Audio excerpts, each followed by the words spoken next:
There's never a dull moment when it comes to Minnesota sports. Whether it's positive or negative. The Yankees have swept the Twins. Minnesota Sports Chat has you covered. Talking nothing but Minnesota sports all year long.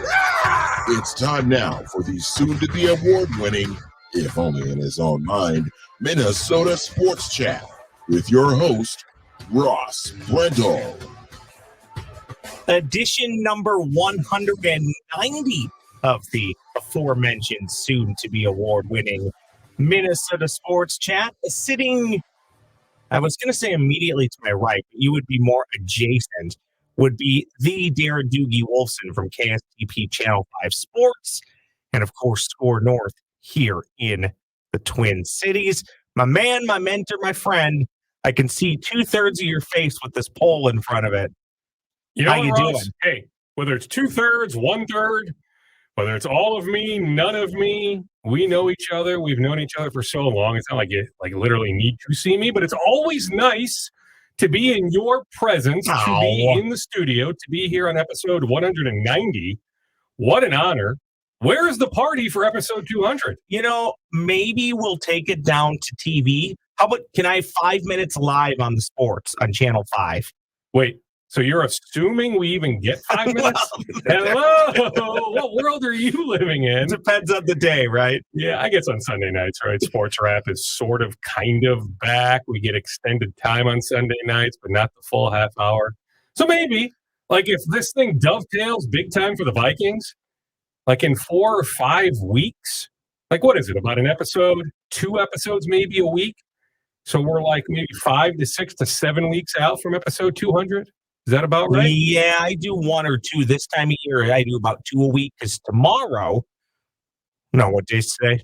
Yeah, tomorrow. Today is November 1st. You are going to make it a November to remember, Ross Brendel. That's right. And perhaps the Gopher football team will too. We'll get there a little bit later on. Daniel House joins each and every week this time of year for a Gopher preview and review edition. So I hope the audience realizes how much knowledge. Oh, he's so good. And he's in the belly of the beast as often as he can be. Yes.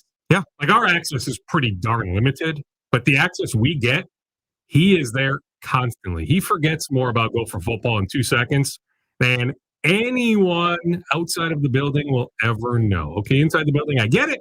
But outside of that building, whatever they call it now, the Performance Center, is it the Larson Performance Center? Whatever it is, the football building on campus, right? Anybody that's not in that building, nobody has more knowledge than Daniel House. But I'm just saying, okay, so the Vikings dovetail here.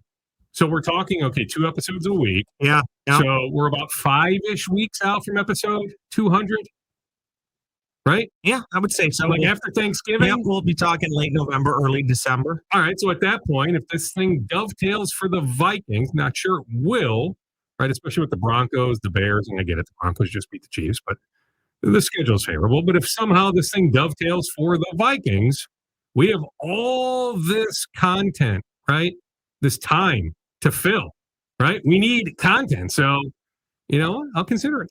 So, but you need the Vikings to lose. Is that possible? You need to root for the Vikings to lose to even have this be a sliver of a possibility.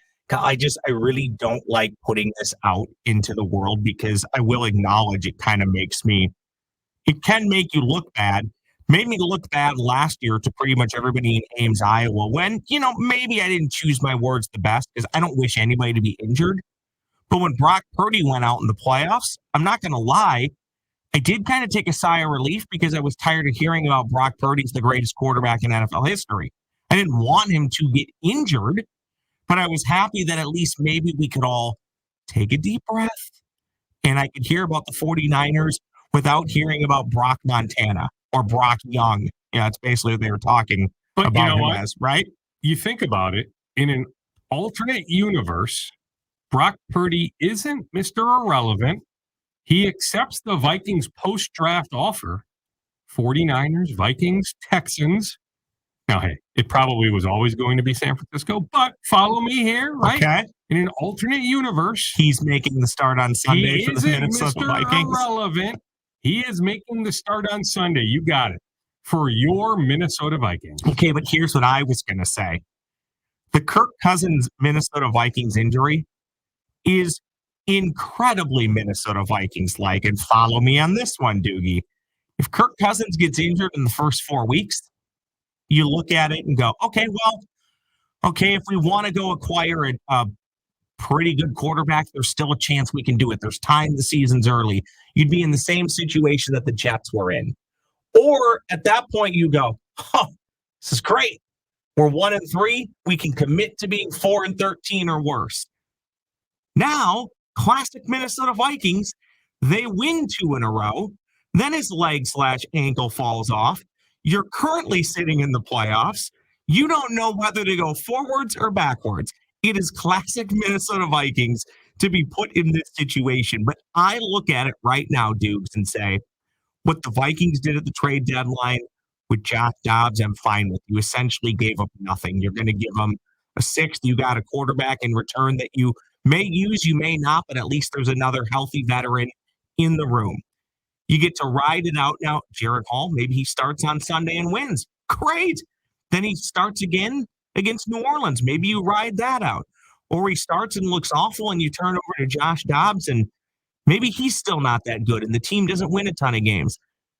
The Kirk Cousins injury, that could have been, and I really don't like saying this, so I'm trying to tread carefully. That could have been the football gods protecting the Vikings from themselves. In the sense of, I just don't, for me, the ceiling of this team has out the floor is the ceiling, right? I've never understood what we're doing here. There is no upside to this Minnesota Vikings. You know what the upside to this Minnesota Vikings is? You make it to the playoffs and you lose right away.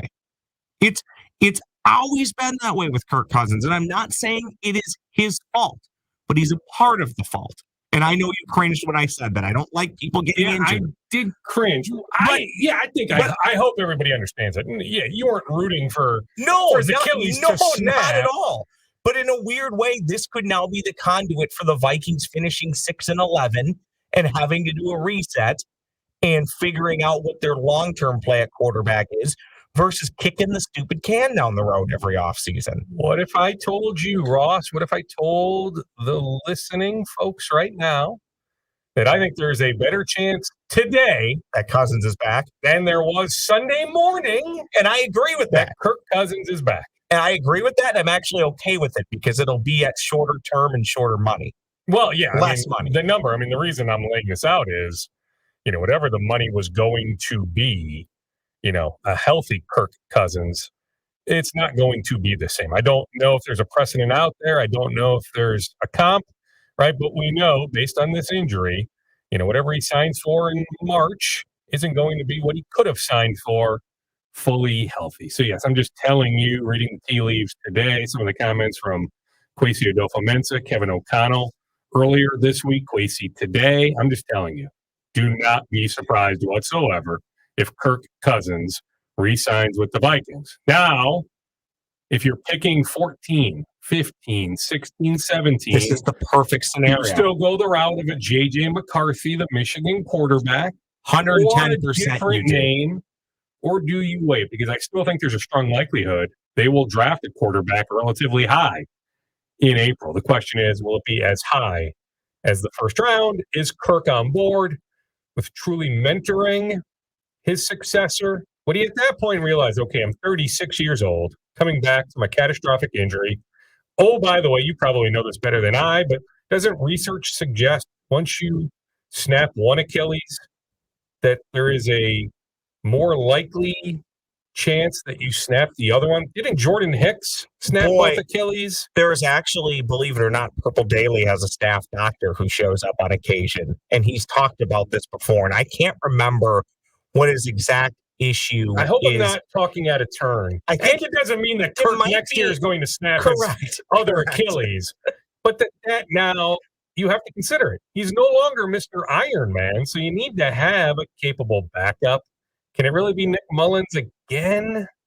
Did Mullins resign on a 1-year deal, or was that a 2-year deal? I think it's just a 1-year deal. All right, so you going to run that thing back again? Yeah, okay, Jaren Hall, he's under contractual control. I'd like next to year. think, But I'm just saying, you would hope Kirk would embrace the idea of being a full-fledged mentor to some high draft pick starting next year. and also understanding that his lot in life is, okay, I'm a little bit older. I think this Vikings team is still pretty good. I think we can win. I think I can be a part of the reason that this team wins.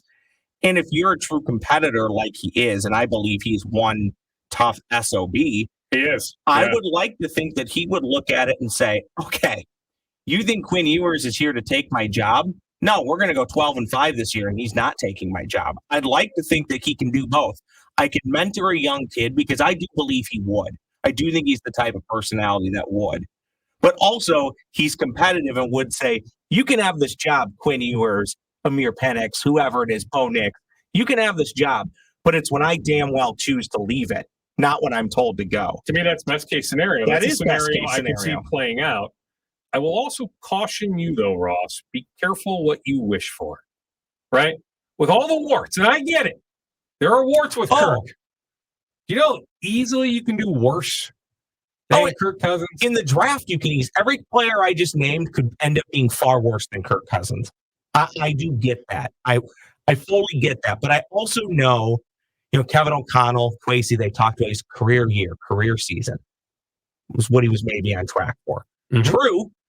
The team was still 4-4, and he'll be 36 soon. Yeah, so I can make a He's strong not going to case. play like that forever. Ross, I can make a strong case that even at 4-4, because the defense is significantly better than last year, that this group, now it doesn't mean they were going to make a deep January run, but that this group is better than the 2022 Vikings. The 2022 Vikings that won 13 games. I believe that. I do. That this team. I do. And depending on matchups come January. Now, hey, to me, Detroit's schedule is favorable enough. I speak of the Vikings' favorable schedule, but Detroit also has a favorable schedule. That Detroit now being 2 games up, that even with a healthy Kirk, I think Detroit was on its way to 11 wins, potentially even 12. And I just didn't think the Vikings would leapfrog that, even with the 2 matchups remaining against Detroit. So I'm looking at Detroit as the NFC North winner. So then you're looking at the Vikings as either the 5, 6, or 7 seed. You figure the loser of Philly, Dallas, NFC East is probably the 5. So then you're looking at the 6 or the 7. So were the Vikings in January going to a combination of Detroit, San Francisco, and either Philly or Dallas, winning all 3 of those games just to win the NFC, to have the right to play the winner of the AFC, the Chiefs or whomever, Jacksonville maybe, whomever it is, right? So if that's the ultimate goal, to hoist the Lombardi Trophy, win the Super Bowl, was that any sort of logical path? I just didn't see it. That wasn't going to happen this year, no matter But who I'm the just telling you, quarterback this was. collection of Vikings with a healthy Kirk Cousins better than last year's version. What does Jaren Hall have to do on Sunday to start again against New Orleans? Can he play well in a losing effort, or do the Vikings have to win? Because in a perfect case, he plays. That's a good question. He plays wellish and looks functional, and maybe does for a couple weeks where he buys himself a little bit of, I don't know what you would call it, equity, so he can then maybe 3 weeks down the road play poorly and keep the job, at least for the rest of the year. Or do you think does he have to win on Sunday to not immediately go to Josh Dobbs? Well, I think that's too simplistic, right? I mean, he could lose, but still function at a pretty high level.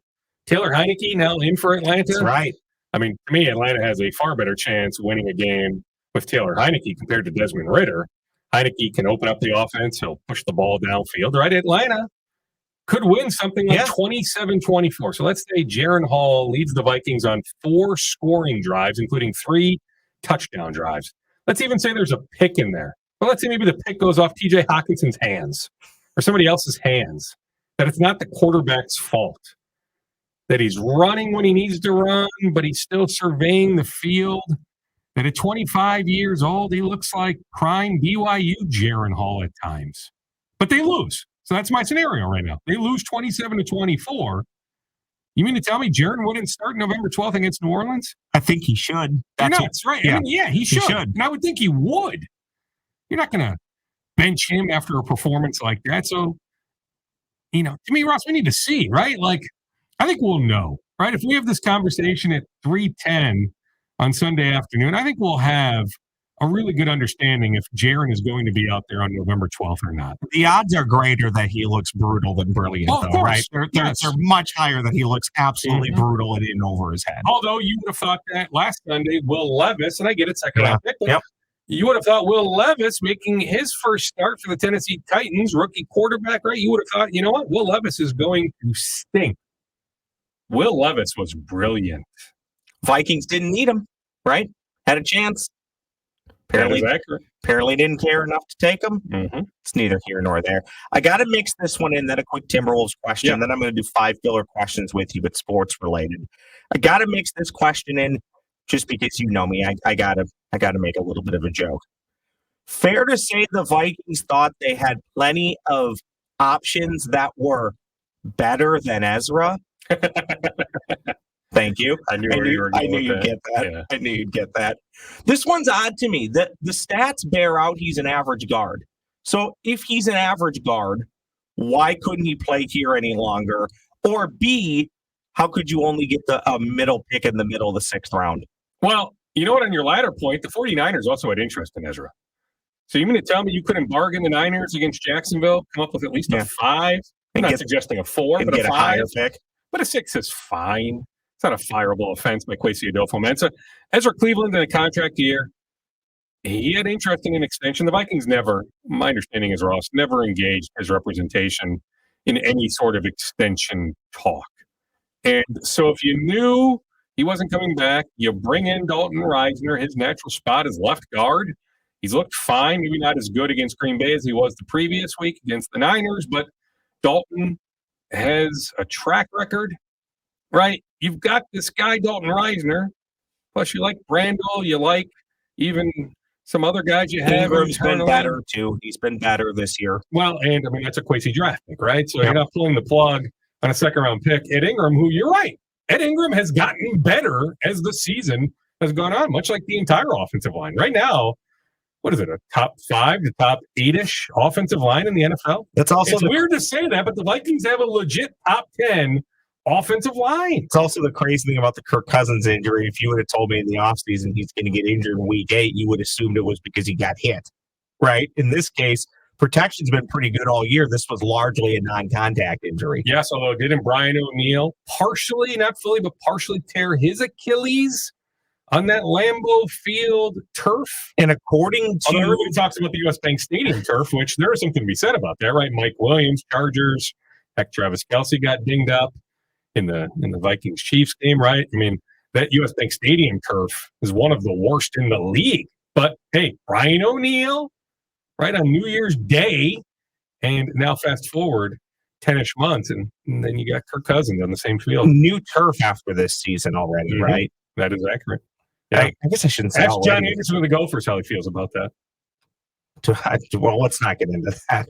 I promised you 20 minutes, and we're already getting up against that. Are we? Yeah, Here is your one Timberwolves question, okay? But anyway, I'm actually, based on the logic they used to trade Ezra, they should have also traded KJ Osborne. Yes, I don't think they were offered more than a 6, so that's fine.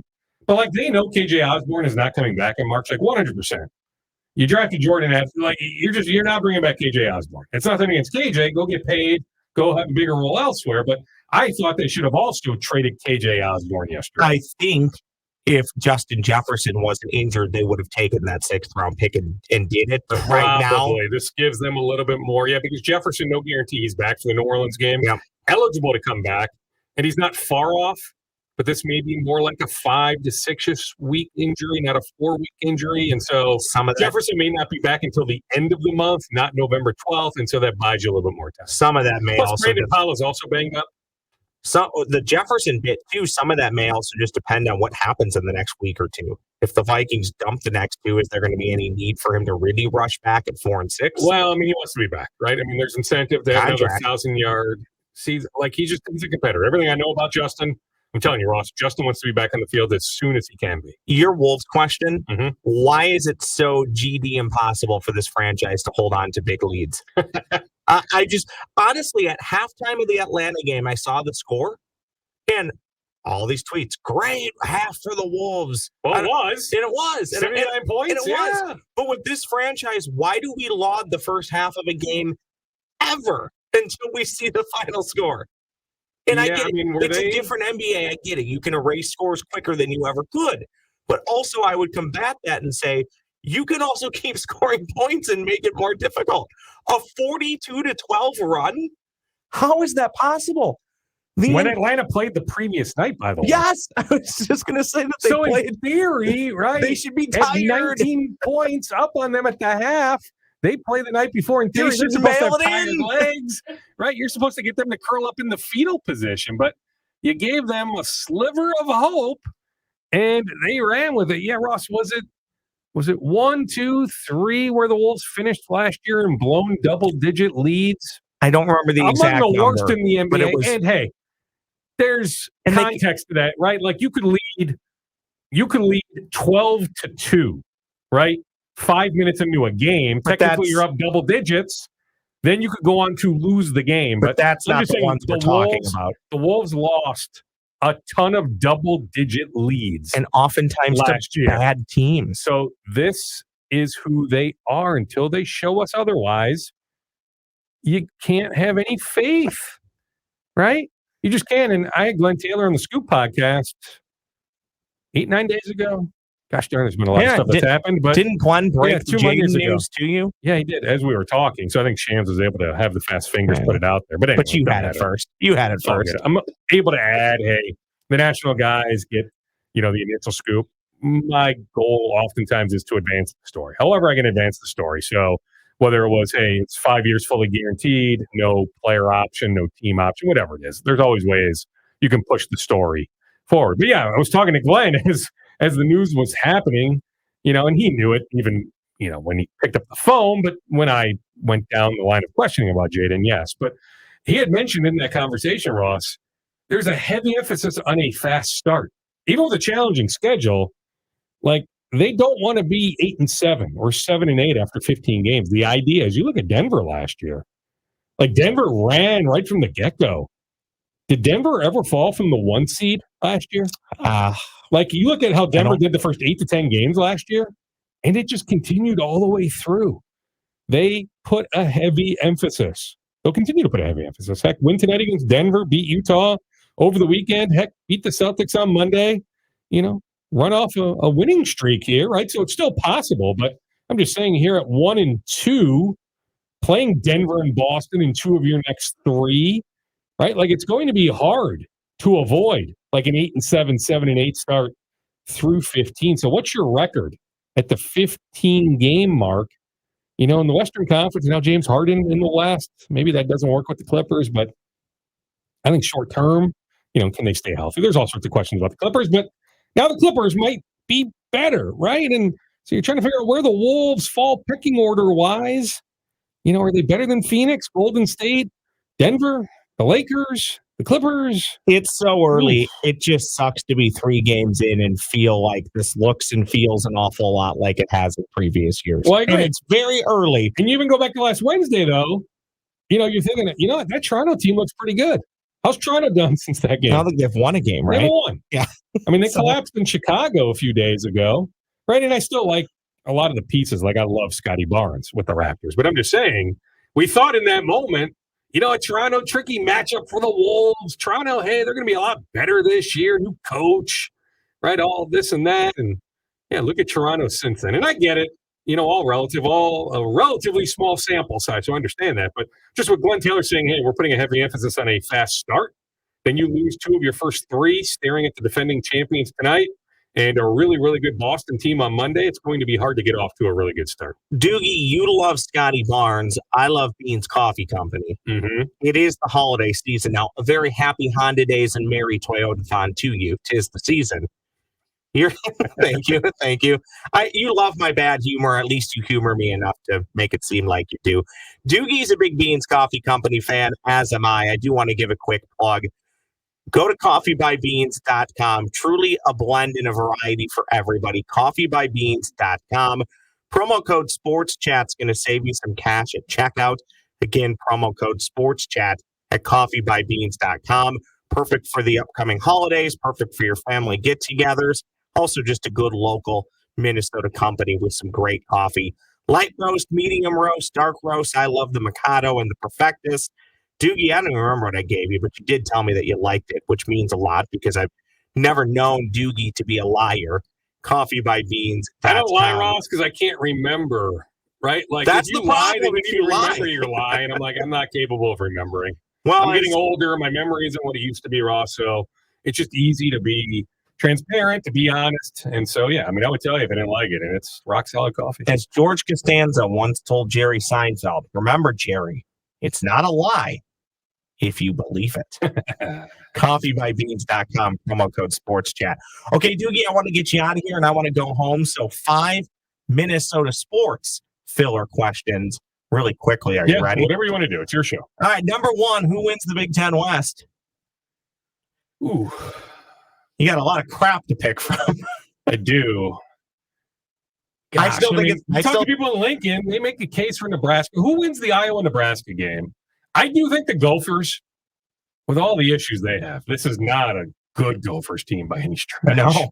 And it's not like it's a high bar to jump over, but this is not a really good Gopher team. All the Gophers teams that have been in the mix to win the West. They can win all these games outside of Ohio State. They can. They really can. And so, the Gophers will be there at 6-3 in my mind.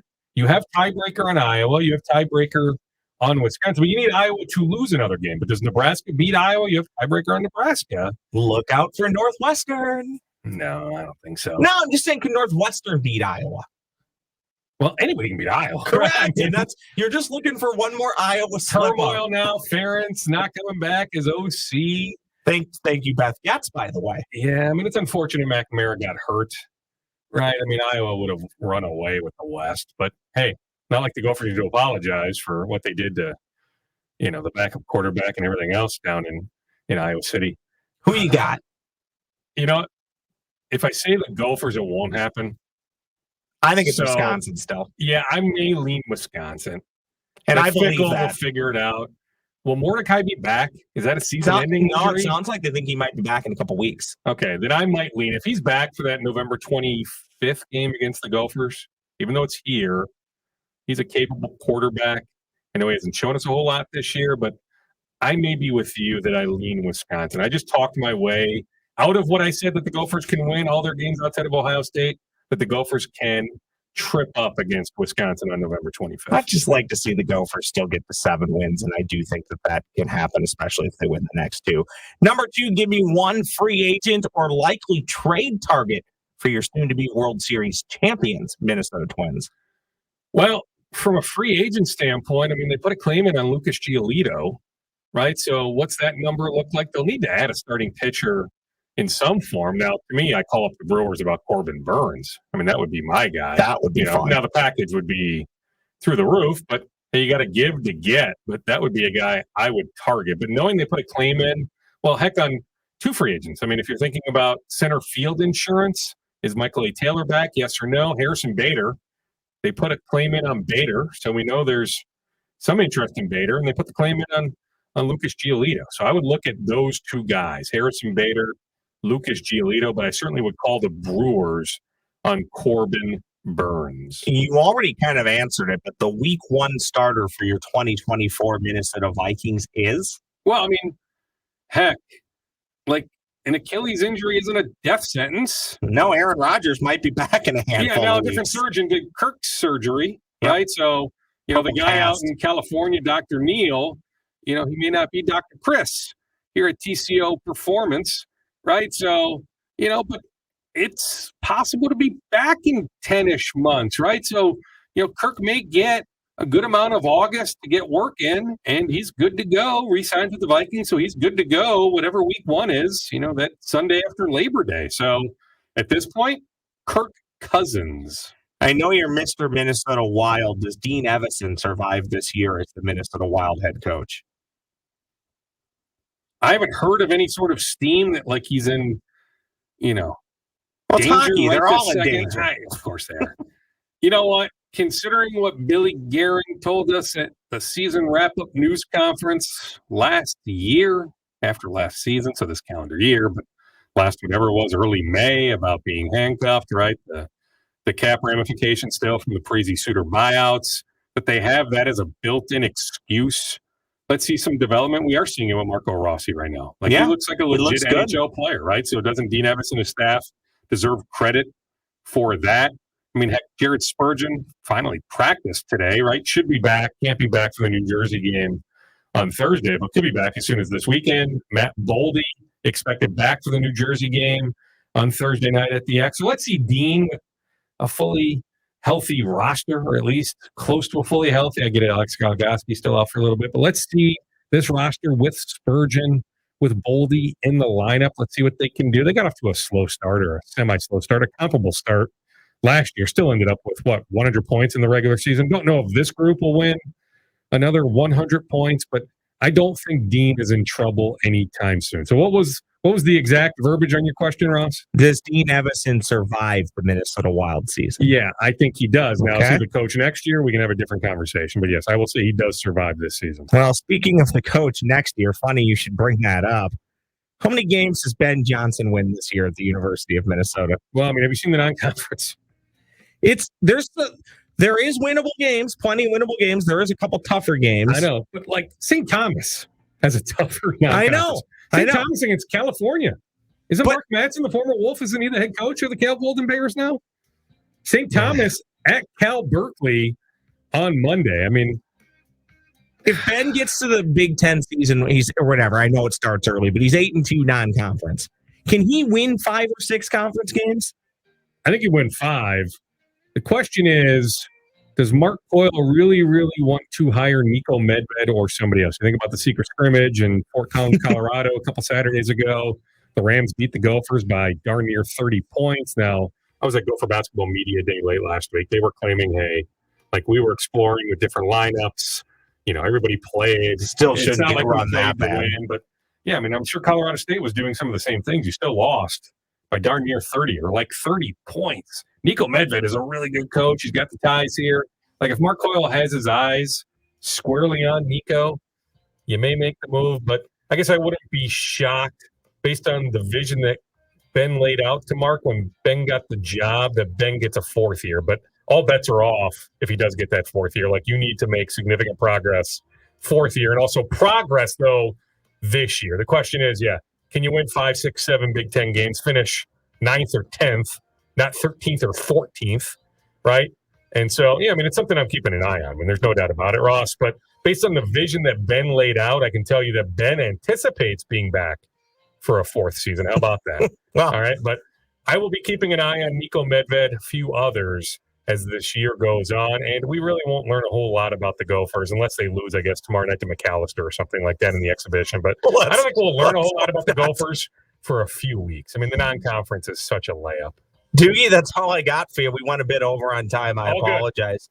Good. All right, that's Darren. Just found out my internet's out tomorrow. Oh, goody. D. Wolfson, First KSTP, world problems, but on the X machine. Doing work in our neighborhood. Oh, they're always doing work. I need to break the news to Phil, Judd, and Declan. They're always doing work, and it's never any good. Unlike Darren's work, which is the best. No, that's debatable. For Doogie, I'm Ross Brundle saying thank you for listening to Minnesota Sports Chat. Please rate and review kindly. Back again with Daniel Hauser real soon.